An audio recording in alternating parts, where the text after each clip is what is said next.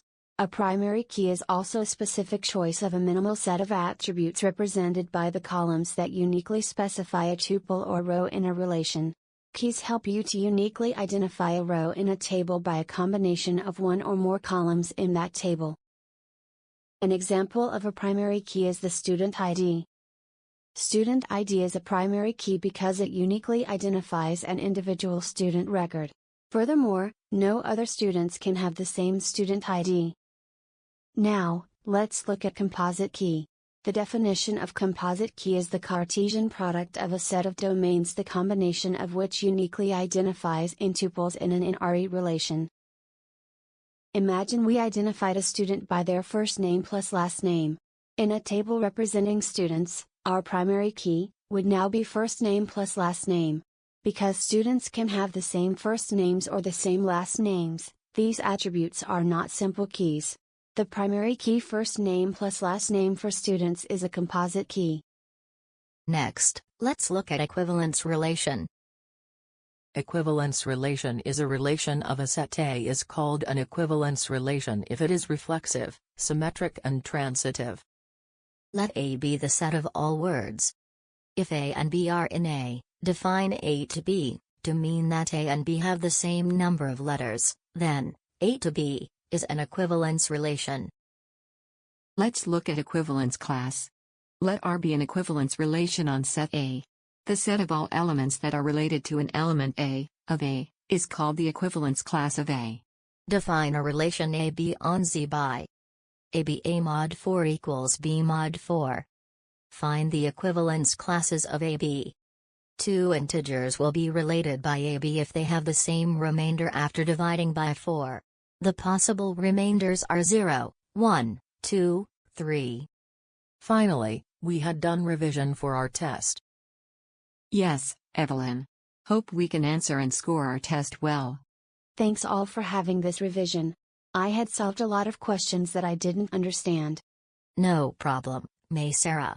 Goodbye all and see you all again tomorrow. Bye all and have a nice day.